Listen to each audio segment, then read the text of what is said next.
nosso Rei Jesus, a quem adoramos, a quem cultuamos e a quem eternamente estaremos adorando, cultuando no reino. É com alegria que nos reunimos aqui em mais uma segunda-feira, em mais um culto de doutrina, para juntos examinarmos a palavra. E queremos também cumprimentar os internautas que nos assistem, com um forte abraço, sintam-se bem à vontade entre nós. Muito bem, vamos abrir a palavra de Deus, igreja, em Apocalipse, capítulo 13. Apocalipse, capítulo 13. Muito bem. Vamos ler os versículos 16 e 17, muito conhecido da amada igreja do Senhor. 16 e 17 do 13 do Apocalipse. A todos, os pequenos e os grandes, os ricos e os pobres, os livres e os escravos, faz que lhes seja dada certa marca sobre a mão direita ou sobre a fronte, para que ninguém possa comprar ou vender, senão aquele que tem a marca, o nome da besta ou o número do seu nome.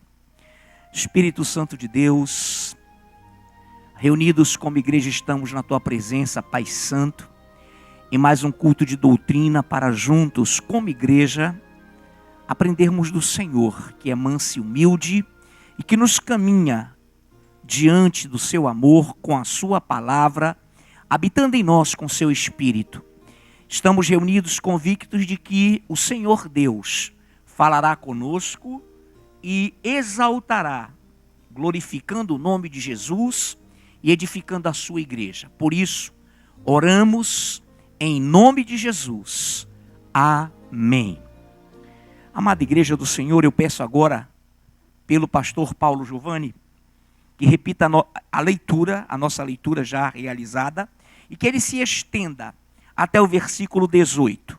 A todos, os pequenos e os grandes, os ricos e os pobres, os livres e os escravos, faz que lhe seja dada certa marca sobre a mão direita ou sobre a fronte, para que ninguém possa comprar ou vender, senão aquele que tem a marca, ou o nome da besta, ou o número do seu nome. Aqui está a sabedoria. Aquele que tem entendimento, calcule o número da besta, pois é número de homem. Ora, esse número é 666. Amém. Glorificado seja o nome do Senhor. Essa leitura já nos foi ministrada 2 vezes agora, nesse culto de doutrina, eu, pastor Paulo, e daqui a pouco estaremos indo adiante. Muito bem. Todos nós sabemos que essa palavra que estamos lendo se cumprirá por ocasião do governo do anticristo. Então, é por ocasião do governo do anticristo que se cumprirá essa palavra. E ela começa, a partir de onde lemos, com uma afirmação tremenda. A todos. Versículo 16. A todos, vírgula. Todos exclui alguém? São todos.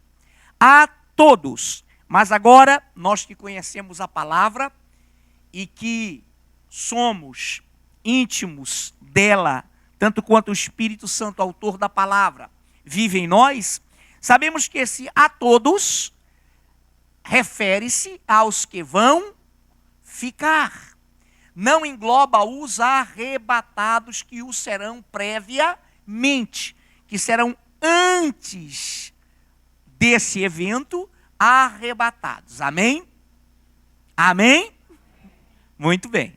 Então a todos exclui-se aí a igreja previamente arrebatada. A todos, os pequenos e os grandes, os ricos e os pobres, os livres e os escravos.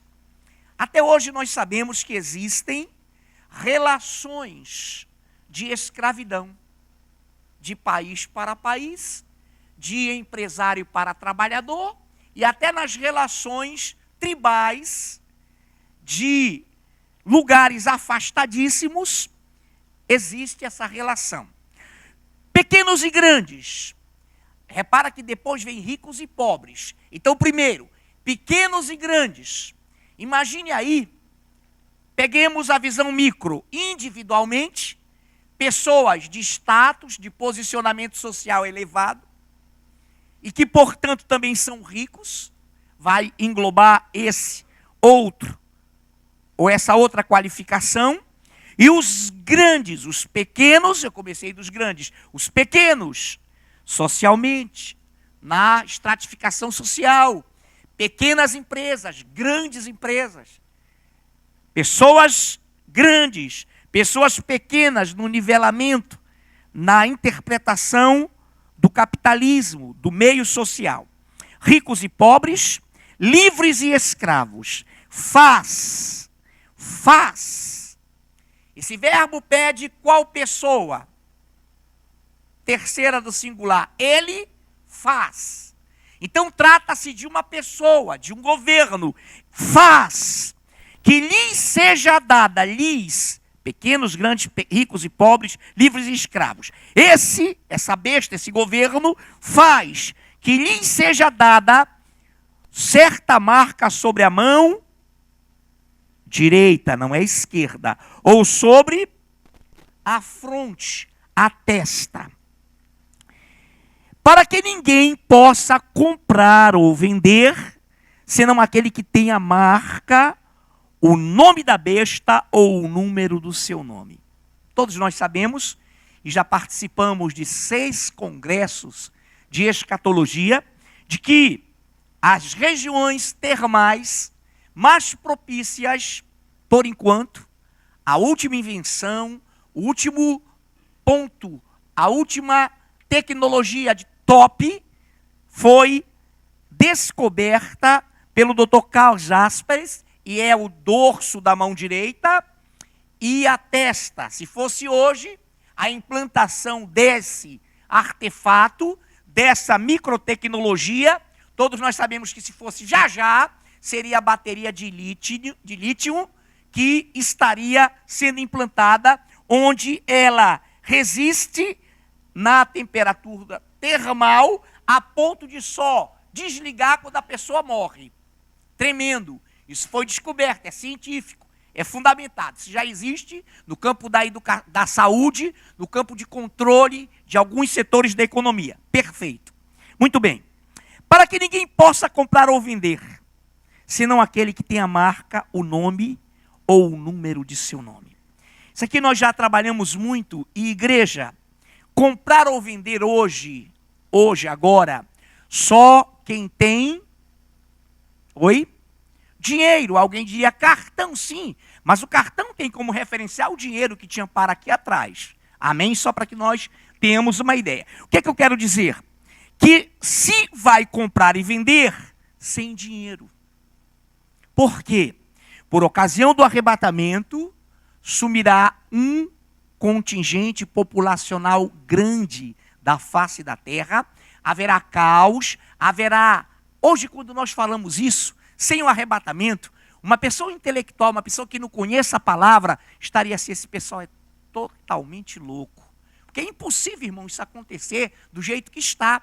Tem que haver total reviravolta para que isso ocorra. Então, por ocasião do arrebatamento, haverá o quê? Um sumiço repentino em toda a terra, simultaneamente, de pessoas. A densidade demográfica cairá. Acidentes, nós já falamos, fluviais, aéreos, terrestres, caos. Aí eu pergunto, hoje, agora, nesse momento, a economia global vai bem? De jeito nenhum. Nem na Europa, nem nos Estados Unidos, piorou no Brasil. Né? Os índices são alarmantes.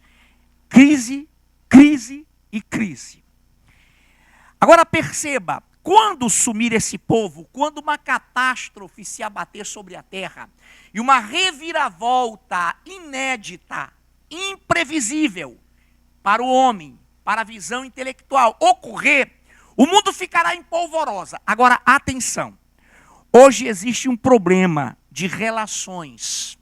Por exemplo, os países europeus que estão arrolados, arregimentados na moeda euro-lira, quando vão se relacionar com a América do Sul, quem sai perdendo monetariamente nessa relação? A América do Sul.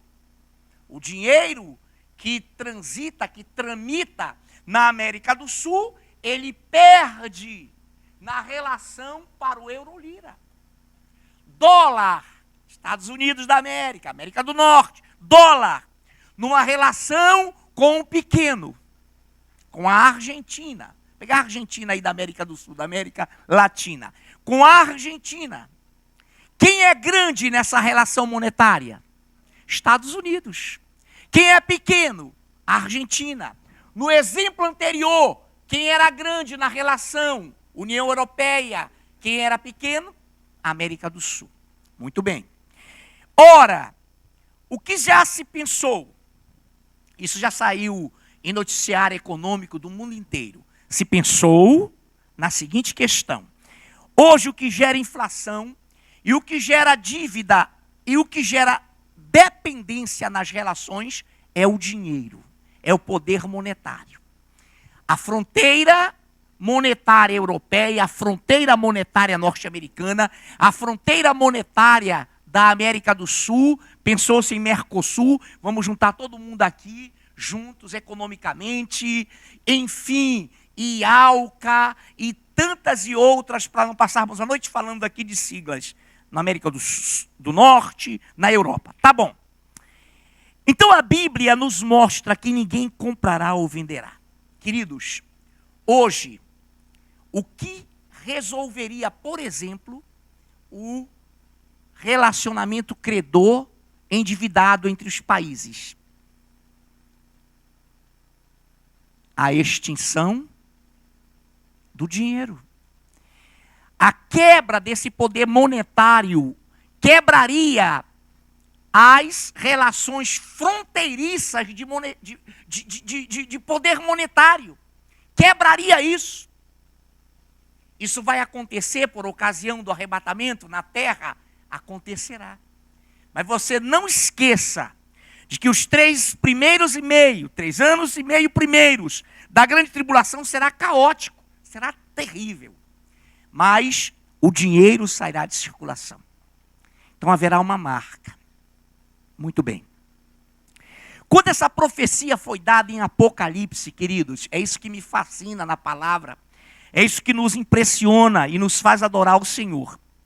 Quando essa profecia foi dada a João, não havia sequer havido na face da terra a Revolução Industrial. Aí eu vou lhe explicar por quê. O pastor Paulo leu no final. Esse número é 666, 666. Isso é muito amplo, queridos. Isso é muito amplo, por isso que nós não nos detemos nisso. Apenas tocamos nos congressos de raspão. Mas vamos lá. Eu trouxe aqui a lista histórica, comprovada historicamente, economicamente, das revoluções econômicas ocorridas no mundo. Então vamos lá. Quando os discípulos da igreja primitiva se deparavam com esse texto, meu Deus, como é que isso pode... Uma marca na testa, na mão direita. Ninguém vai comprar ou vender. Será que vai ser com carvão? Será que vai... Meu irmão, será que vão ser queimados como gado? Mas olha algo espetacular. O número é 666, número de homem. O homem foi criado, todos nós sabemos, exatamente, no 6º dia. Queridos, olhem para cá então. Contem comigo, eu vou marcar um irmão, uma irmã para que conte nos dedinhos e me dê a resposta, tá? O irmão Rodrigo vai marcar no dedo, tá, Rodrigo? Quantas vezes eu vou falar? Primeira geração econômica da face da terra. Revolução agrícola. Revolução agrícola. Começou o homem a plantar, a economia caseira, agrícola, para subsistir. Daqui a pouco evoluiu, houve uma revolução. Se tem poder agrícola para trocar, calma lá. Primeira revolução, primeira geração econômica da face da terra. Revolução agrícola. O mundo evoluiu, foi para o mundo feudal. Feudos.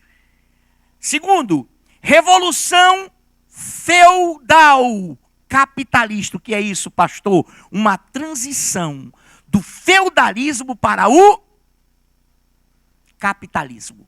E essa revolução agrícola atingiu os feudos, aquelas terras que eram exploradas, os senhores feudais, os vassalos, os servos, e foi até aí quando houve outra mudança. Revolução é mudança. Revolução do feudalismo para o capitalismo.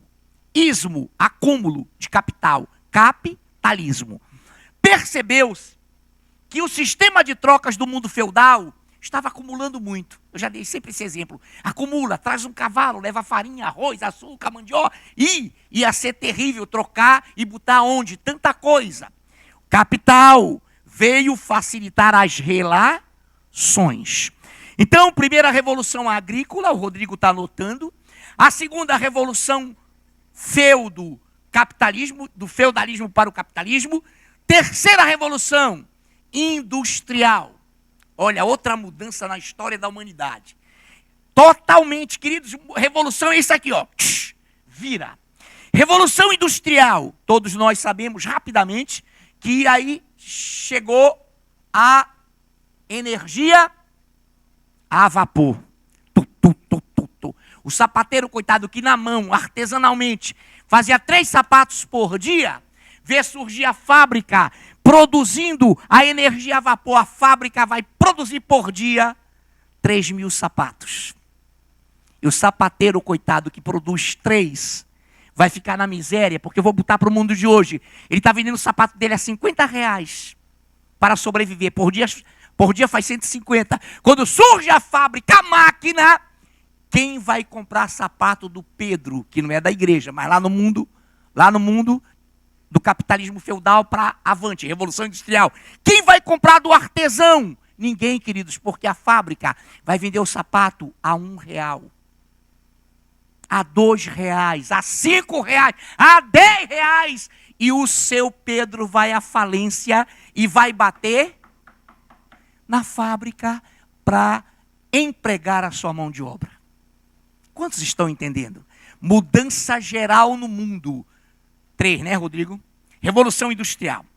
Quarta, revolução elétrica. Energia elétrica na produção. Pastor, de vapor a elétrica. A elétrica. Ainda hoje, queridos, alguma coisa a vapor. Mas mudou. O que é regra agora? Energia elétrica. Qual é essa, Rodrigo? Quarta. Quinta revolução. A revolução atômica. Quinta revolução. A revolução atômica. Em nenhuma dessas cinco revoluções poderia haver a marca da besta, queridos. Não poderia. Mas veio a... Oi? Sexta. O número é 666. Pastor, é só o número? Não pegue ao pé da letra. Pegue esse 6 como um número de homem. Pegue esse 6 como uma revolução que traria essa marca também. Pegue esse 6 como toda a tecnologia que vai dirigir lá de Bruxelas o mundo com o 666. Mas vamos lá. Sexta revolução. Eu trabalhava lá com a IBM elétrica. Sexta revolução. Revolução digital, computador. Hoje, daqui a um mês, o teu celular está fora de moda. Computadores aí, essa tecnologia digital, essa revolução, essa mudança, trazendo a revolução digital, trouxe para nós que estudamos a palavra. E Apocalipse diz, é uma visão que tem sabedoria. Quem lê, entenda.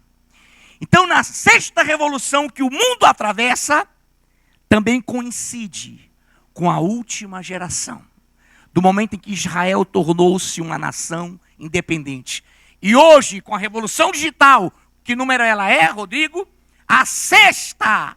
Nós temos o que, amados? A marca pronta para ser implantada. Ou seja, o anticristo poderia assumir hoje, agora, daqui a pouco. Nós vamos conhecê-lo, mas de fato, quando ele for governar, nós sumiremos. Hoje nós temos, portanto, essa convicção, essa profecia bíblica pode se cumprir nos dias de hoje, e somente nos dias de hoje. Queridos, esse é o primeiro ponto, tremendo. É o primeiro ponto. Apocalipse 17, de 12 a 13, preste bem atenção, de 12 a 13. Os 10 chifres que viste são 10 reis, os quais ainda não receberam reino, mas recebem autoridade como reis, com a besta durante 1 hora. Têm estes um só pensamento, e oferecem à besta o poder e a autoridade que possuem. Amém, pastora.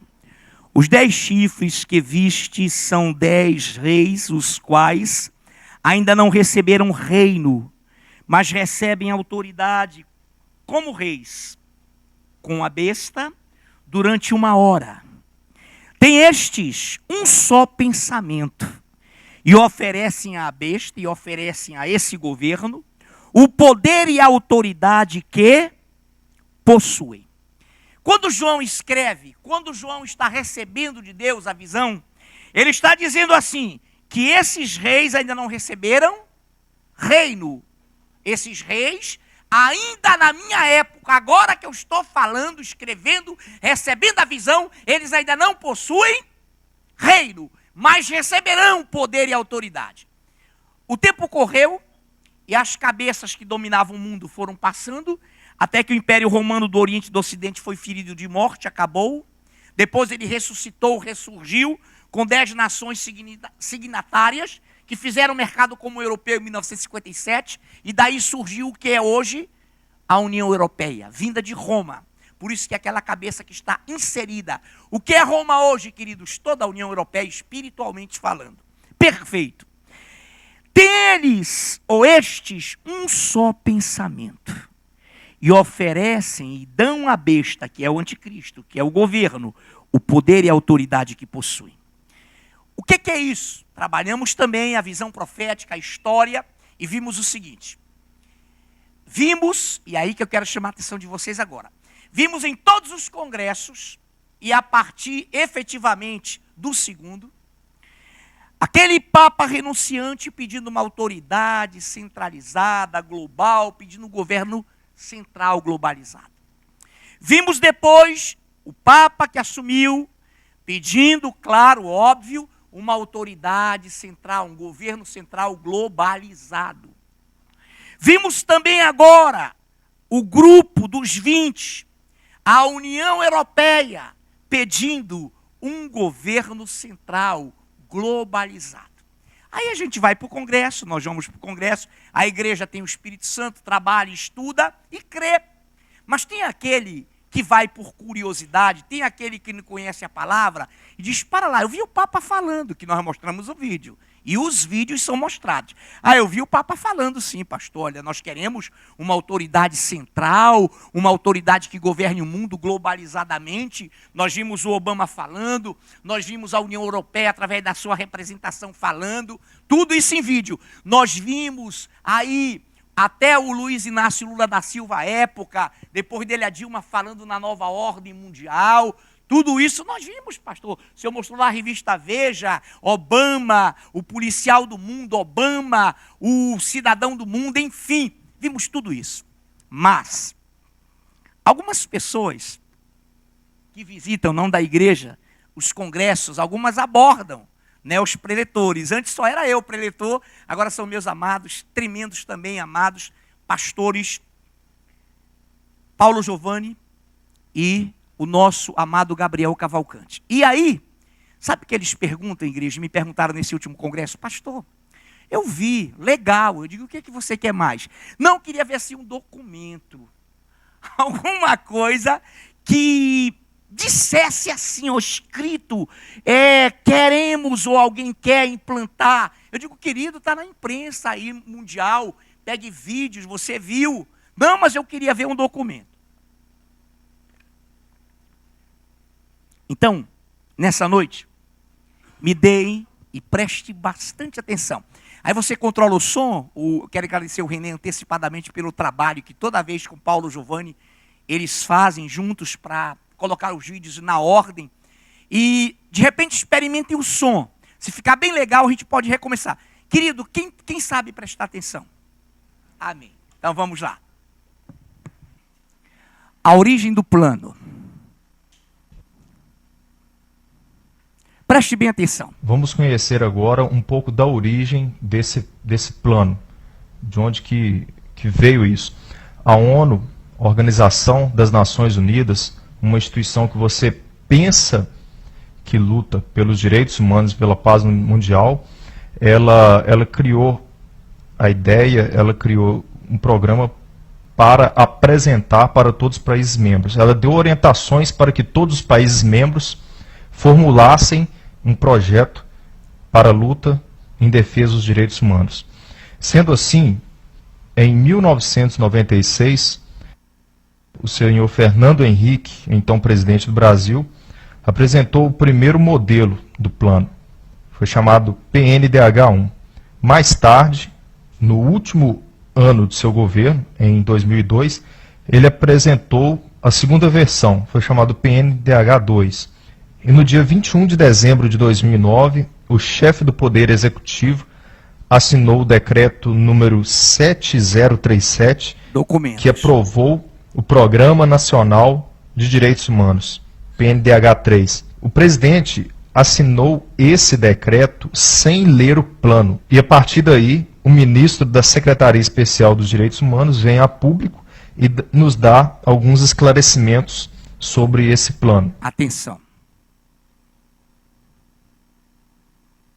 Caso você não saiba o que é a nova ordem mundial, é uma meta, uma obsessão de um grupo de banqueiros internacionais que querem instaurar um governo único mundial. Esses políticos no Brasil estão apenas cumprindo ordens. O PNDH3, esse projeto, esse plano, está aí com ele. É a tentativa de instaurar essa chamada nova ordem mundial no Brasil. E a ONU, que mencionei no início desse DVD, como a mentora de planos em defesa de supostos direitos humanos, nada mais é que uma instituição criada por eles, por esses banqueiros. Foi a ONU que direcionou esse mesmo modelo de direitos humanos para vários países, com o objetivo de E nós queríamos só essencial para você. O terceiro plano nacional de direitos humanos, nacional para cada nação do mundo, para todos, queridos, qual é a principal base? Criar um governo único mundial, criar um governo central. Então, quando a Bíblia diz que eles emprestam seu poder à besta, a palavra está dizendo que todos os países do mundo apoiarão esse governo único, global e centralizado. Então, isso existe? Existe. Algum governante sabe? Sabe, claro, óbvio que sabe. Ou vocês não pensam que até aqui no Brasil não tem gente pensando em ser esse governante mundial? É claro que não será do Brasil. Então, amados, preste bem atenção. Essa palavra está aqui e agora documentada.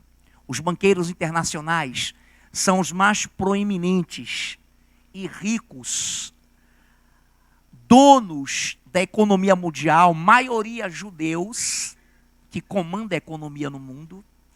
E eu poderia citar aqui várias famílias, Rothschild, Rockefeller, mas não é preciso. São 18 que chamamos de Illuminatis. e eles comandam a economia global. Então esse Plano Nacional de Direitos Humanos, em todas as nações, tem como pedra de toque, tem como objetivo, tem como meta maior o quê? Exatamente, criar um governo único, absoluto, global. Quem viu e quem ouviu? Amém? Poucos ouviram, mas a maioria ouviu, amém? Então esse projeto existe. Nesse vídeo ele lê cláusulas, ele lê diretrizes. São 2 vídeos longos e muito cansativos, onde todas as diretrizes e bases e metas mostram e apontam para a necessidade de um governo único, absoluto. Amém, amados? Então o documento existe desde a época do nosso primeiro congresso. E sempre que nós falávamos em nova ordem mundial, nós queríamos apontar para esse único governo absoluto, global. Então, deixa eu lhe dizer algo. Estamos na última revolução da história do mundo, a revolução digital. Estamos na última geração após a restauração do Estado de Israel. E vivemos uma geração onde há um homem cujo perfil se adequa a esse perfil de governante mundial. Seu pai, de origem queniana, tem raiz judaica. Mas a questão não é essa. Pode ser qualquer um aí que de repente desponte, mas o perfil cabe perfeitamente ao cidadão.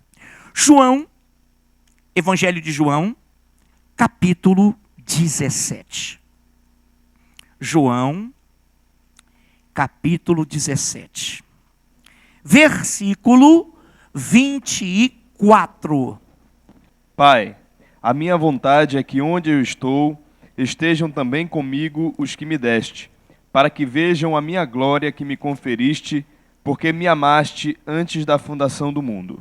Pai, a minha vontade é que onde eu estou, estejam também comigo os que me deste, para que vejam a minha glória que me conferiste, porque me amaste antes da fundação do mundo.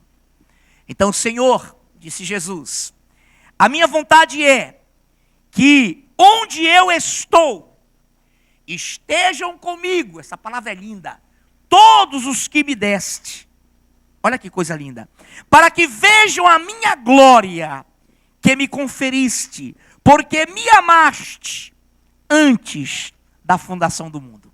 Então nós seremos o povo que verá o Senhor quando formos arrebatados, na glória dele, junto do Pai, como ele era antes da fundação do mundo. E depois ele voltará conosco, com visão aparente, com as marcas, mas em corpo de glória, para vir fazer com que Satanás, a besta e o falso profeta, se curvem diante dele. E a Bíblia diz que todo olho verá, toda língua confessará e todo joelho se dobrará. E a igreja voltará com ele. Queridos, atenção, todas as profecias messiânicas, velho-testamentárias cumpriram-se. Apenas falta uma cumprir-se. A vinda do Senhor para a sua igreja. E Paulo escreve, isto não acontecerá sem que primeiro venha a apostasia e seja revelado o filho da perdição.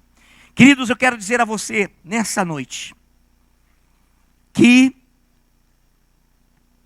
num discurso recente eu me arrepiei todo. A senhora Dilma dizia assim, de tudo que ela falou, uma coisa era verdadeira. Um item era verdade, que as mentiras se sustentam em cima das meias verdades. Mas uma era verdade, já depois de eleita. Ela falou que um dos grandes avanços foi o cumprimento da meta do Plano Nacional de Direitos Humanos. Ou seja, o Brasil está pronto para apoiar. Se for o Obama, será o Obama. Qualquer um que subir aí, o Brasil apoia. Está cumprindo suas metas. Nesse ângulo. Claro que nos outros o desastre é total. Mas deixa eu lhe dizer algo. Nessa noite, Apocalipse 22. Apocalipse 22.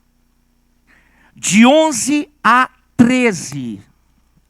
Missionária Mara Simone nos lerá 22 do Apocalipse de 11 a 13. Continue o injusto fazendo injustiça. Continue o imundo ainda sendo imundo. O justo continue na prática da justiça. E o santo continue a santificar-se. E eis que venho sem demora, e comigo está o galardão que tenho para retribuir a cada um segundo as suas obras. Eu sou o Alfa e o Ômega, o primeiro e o último, o princípio e o fim. Aleluia. Apocalipse 22, de 20 a 21. Aquele que dá testemunho dessas coisas diz: certamente venho sem demora. Amém. Vem, Senhor Jesus. A graça do Senhor Jesus seja com todos. Aleluia. Eu vou ler as duas passagens. Lida já pela Mara 22, de 11 a 13. Continue o injusto fazendo injustiça, continue o imundo ainda sendo imundo, o justo continue na prática da justiça e o santo continue a santificar-se. Eis que venho sem demora. O que você aprende aqui? Não haverá atraso, querido, está tudo sob controle. A geração era essa mesma. Paulo sabia e disse: combati o bom combate, guardei a fé. E foi ele que disse: isto não acontecerá agora, meus amados. Vamos lá. Eis que venho sem demora, e comigo está o galardão que tenho para retribuir a cada um segundo as suas obras. Eu sou o Alfa e o Ômega, o primeiro e o último, o princípio e o fim. 22, 20 a 21. Aquele que dá testemunho destas coisas diz: certamente venho sem demora. Amém. Vem, Senhor Jesus. Por que o Espírito Santo colocou isso aqui? O Espírito Santo, que é Cristo, que é o Espírito de Cristo, e que Ele enviou. Se eu não for, eu não envio. Eu indo, Ele será enviado. Diz: certamente venho sem demora, mas há um povo na terra que diz: assim seja, amém. A igreja, vem, Senhor Jesus. Aplauda o Rei. Aleluia. A graça, favor imerecido de Deus, a graça, a misericórdia esteja com todos. Sem a graça, queridos, ninguém verá o Senhor.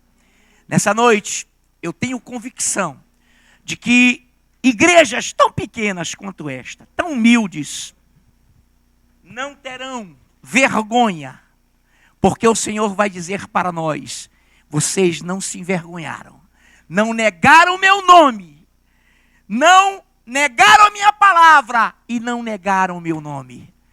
E eu farei com que vocês não passem pela aprovação que há de provar o mundo inteiro. Senhor Deus, em nome de Jesus, anima-nos, revifica-nos, porque, Senhor, a surpresa vai ser tão grande, que daqui a pouco subiremos em glória, com gritos de alegria: Maranata, Maranata, e um cortejo de anjos, arcanjos, querubins, serafins, nos conduzindo à presença do Senhor. E ali os portais eternos se abrirão, e o Rei da Glória surgirá e nos dirá: vinde a mim, benditos de meu Pai, possuí por herança o reino que vos está separado. Obrigado, Deus. Aplaudo, Senhor.